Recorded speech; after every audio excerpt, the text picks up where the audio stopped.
Le premier constat est que la France est au bord d'une descente rapide sur tous les plans.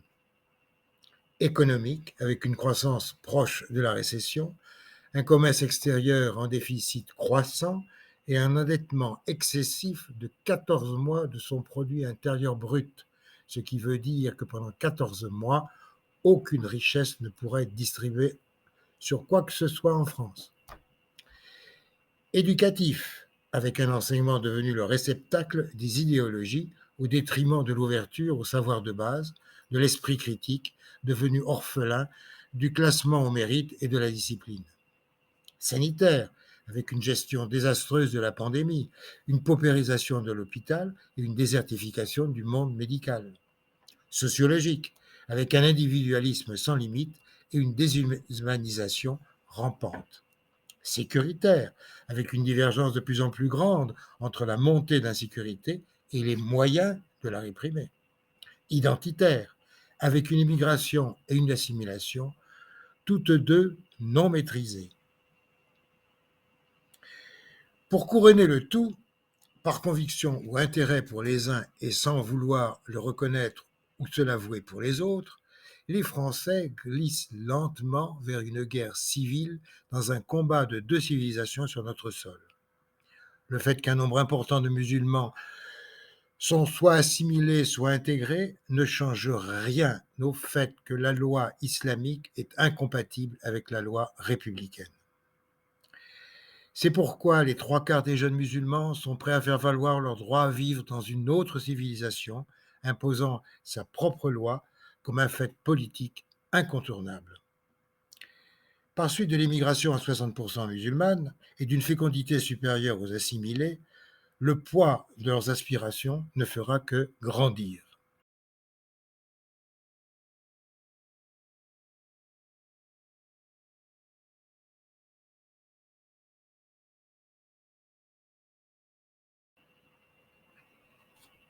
Dans ce contexte, la politique française n'est pas dissociée de la géopolitique dans un monde multipolaire ouvert à la mondialisation.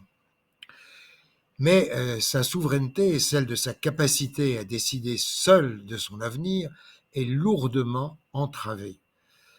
L'Union européenne, la Cour de justice européenne, la Banque centrale européenne, la prééminence de l'Allemagne dans les choix européens, Allemagne qui accapare les postes les plus importants dans les commissions européennes, dont la présidence générale, sont un barrage incontournable auquel s'est d'ailleurs définitivement soustrait le Royaume-Uni.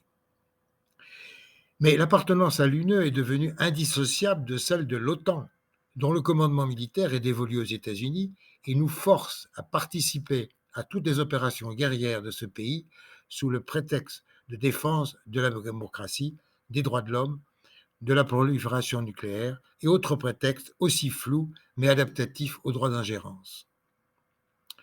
Savez-vous que l'OTAN s'est officiellement donné le droit d'intervenir en dehors des pays qui y adhèrent et sans consentement de l'ONU?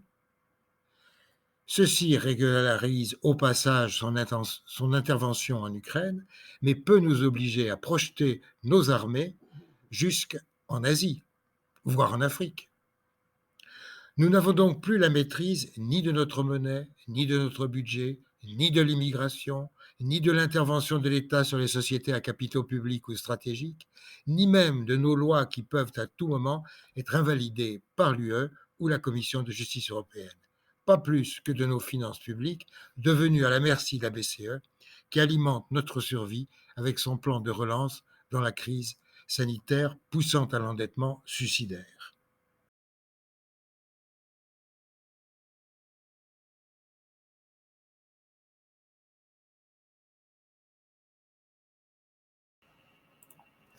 La France ne peut plus rien attendre de ses partis politiques dans l'action parlementaire, tant leur voix est soit muselée, soit sous la soumission volontaire au pouvoir, lui-même soumis à l'UE, manipulé par les États-Unis et les grandes puissances financières. Chez les quelques partis protestataires, la primauté de l'ego empêche jusqu'alors toute collusion. Pire, ces forces, sans grand appui médiatique, restent marginales, condamnées aux réseaux sociaux et se concurrencent plus qu'elles ne cèdent. Enfin, la culture historique de la France la pousse vers la recherche permanente de l'homme providentiel, proposant un projet crédible et mobilisateur, mais rendu d'autant plus aphone qu'il souhaite se faire entendre. Ceci ayant finalement plus d'urgence que la représentation sondagière de la volonté populaire. Si la France vaincue n'a pas échappé à Hitler, elle n'a pas échappé non plus à Pétain, par peur de l'avenir, ni même à De Gaulle, par désespoir devant la défaite de juin 40. La constitution de la Ve République est la matérialisation de ce besoin profond présent dans toute l'histoire de ce pays, après l'échec de la quatrième, dans une démocratie à majorités incertaines et volatiles des partis politiques. La France, pays contributeur au financement de l'Union européenne, est devenue quémandeuse de celle-ci, incapable de faire face à une crise sanitaire. Terre agricole historique, elle ne peut même plus subvenir à ses besoins alimentaires. Terre de progrès et berceau mondial de la science nucléaire, elle détruit son potentiel industriel et énergétique. Ceci se traduit par un déficit pérenne et croissant du commerce extérieur, mais aussi une perte de souveraineté dans une dépendance croissante. La France est sur le reculoir et projette devant elle une dette de plus en plus élevée et rembourse ses échéances par un système de cavalerie financière où le montant de l'emprunt nécessaire croît chaque année. Elle est à la merci des taux d'intérêt passés de négatifs à positifs et même en train de croître. Elle cache sa mauvaise gestion économique et sanitaire en soutenant un système inégalitaire, explosif et sans fin de distribution des aides pour les professions mises en situation de détresse qu'elle a elle-même créée. Ces aides inégalitaires s'avèrent d'ailleurs une gabegie puisqu'en 2022, le nombre de faillites d'entreprises a augmenté de 40,9% par rapport à 2021, ce qui présage une remontée du chômage en 2023 et une accentuation du travail à temps partiel. La France ne peut même plus réguler les apports migratoires sans se heurter à celle de l'UE qui en a le mandat, ou à la Cour européenne des droits de l'homme qui peut livrer un pays à l'opprobre mondial. Sans parler de l'ONU, où la France vient d'introduire l'Allemagne à ses côtés dans une situation préfigurant un transfert de notre siège au Conseil de sécurité à celui d'un siège européen, la multiplication des contraintes qui pèsent sur les décisions et les aspirations nationales rend la France incapable de maîtriser son destin. Alors que le peuple a refusé une constitution européenne qui préparait une Europe fédérale, on lui a imposé le traité de Lisbonne par voie parlementaire grâce au jeu de l'obéissance du parti majoritaire au président de la République, lui-même sous influence allemande, européenne et états-unienne. Contrairement à tous les autres pays, l'Union européenne applique sans restriction la libre circulation des capitaux, des hommes et des produits. La France ne maîtrise ni la circulation des capitaux, d'où l'impossibilité de bloquer les prédateurs de la richesse de son savoir et de ses biens, ni celle des produits entrants, ni les hommes circulant librement dans un espace Schengen ouvert à tous les vents, donc perméable à des entrées illégales largement supérieures aux seuls droits d'asile eux-mêmes, en proie à une extension constante de sa définition.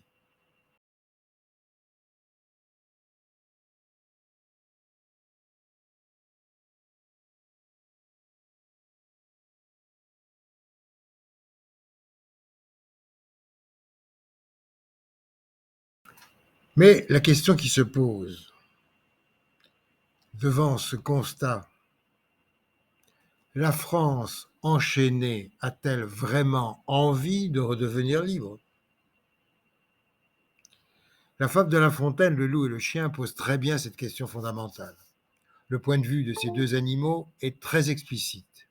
Il met en opposition celui du loup, auquel on propose la sécurité et le confort, mais dont le prix à payer est la liberté, et celui du chien, qui rêve de liberté, mais qui ne veut pas se priver d'une vie facile. Les Français ont rêvé de l'UE, et beaucoup d'entre eux perçoivent enfin qu'il y avait une bonne part de chimère. Néanmoins, la simple évocation d'en sortir leur fait craindre le pire dans une France que l'on dit trop faible pour affronter les grands défis mondiaux, et ceci à longueur de discours politiques et médiatiques. L'euro, monnaie taillée pour l'Allemagne, leur apparaît toujours comme une sécurité plus facile que le lingot d'or alors qu'il creuse chaque année notre écart avec l'Allemagne. Comme quitter l'Union européenne sans quitter l'euro est impossible selon les traités, le mieux est de laisser les choses en l'état dans l'esprit d'une majorité de Français qui craignent de ne plus retrouver leur charentaise. Malheureusement, les choses ne restent jamais en état. Elles s'améliorent comme le vin ou elles se détériorent comme les fruits qui pourrissent. La force est attaquée dans son intégrité, même par son morcellement en grandes régions au pouvoir tendant vers ceux des 16 Länders allemands, selon la volonté de l'UE, qui a créé en plus un lien direct des régions avec elle, premier pas vers leur indépendance, comme pour la Catalogne, la Corse et l'Écosse.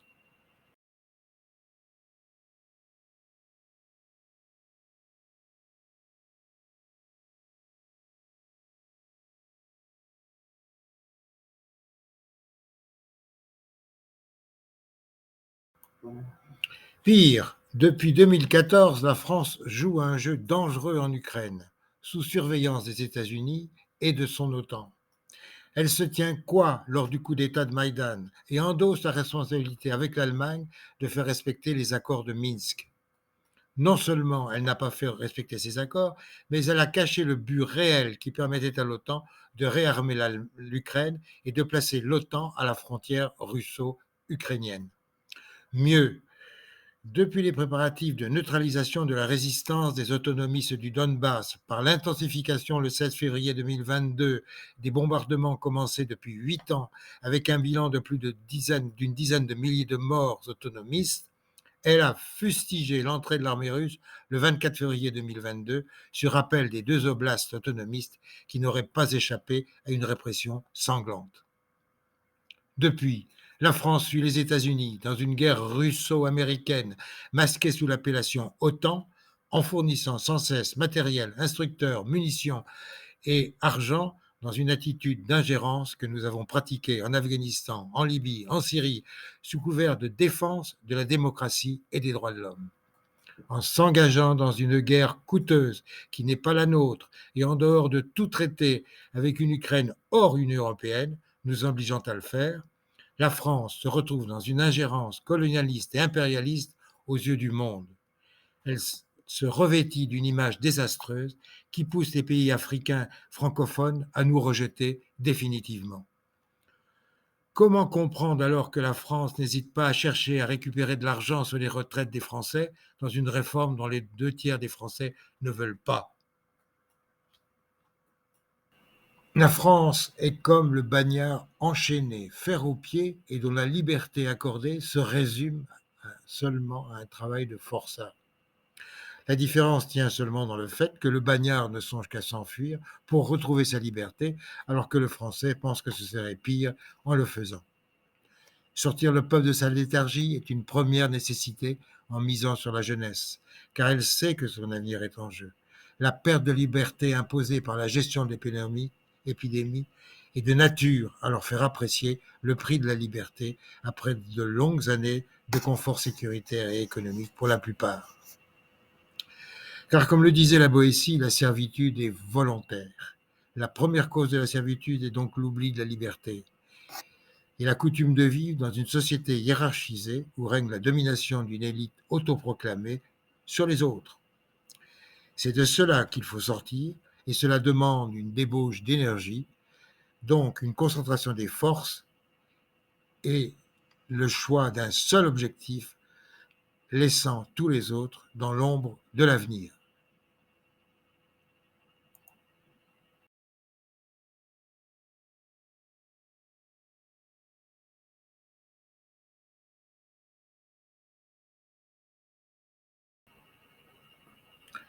Il faut dénoncer la tyrannie plutocratique aux racines mondialistes dont l'homme lige à la tête de notre État accorde des largesses à son peuple sans que celui-ci se rende compte que c'est avec son argent soutiré aujourd'hui ou demain que ces aides seront finalement financées. Les puissances financières comme BlackRock et Rothschild, les organismes onusiens comme le GIEC, l'OMS, les grandes ONG subventionnées comme WWF et les fédérations internationales comme celle de Bill Gates et de David Rockefeller, accouplées à l'État profond américain, dominent surtout le monde occidental. Pour sortir de cette domination sur les États, il faut sortir de l'habitude et de l'enchantement de l'Union européenne et du mondialisme. Il faut insuffler le désir de liberté en se servant du désamour pour les contraintes imposées en ce moment. Il faut stigmatiser le refus de liberté d'expression, la difficulté de manifester et sa répression autoritaire, la vaccination obligatoire jusqu'à la désobéissance civile. La démocratie nous en donne le droit, car elle est le pouvoir par le peuple et pour le peuple. C'est lui qui doit dicter sa loi. Il faut donc convaincre pour susciter un désir de liberté, car la liberté ne va pas de soi. Elle se gagne dans un combat permanent contre la mollesse de la servitude. Alors, l'expression par le référendum peut éviter une révolution populaire, et sa réussite demande de changer l'état d'esprit de la plupart de nos concitoyens. Seul alors un nouveau Conseil national de la résistance, réunissant tous les partis, peut changer les choses. Il pourrait naître d'un référendum, mais sans le consentement d'une volonté populaire, il ne se produira pas. Ne dites pas, à mon niveau, je ne peux rien faire sinon subir. Vous avez une mémoire, une capacité de jugement et une langue, donc une force de persuasion autour de vous. Servez-vous-en et n'oubliez pas que ce sont les petits ruisseaux qui font les grandes rivières et qu'accepter la servilité ne peut engendrer qu'une servilité toujours plus grande jusqu'à l'humiliation, au désespoir et au suicide. Au 5e siècle avant Jésus-Christ, Périclès libéra son peuple et fut le père de la démocratie athénienne.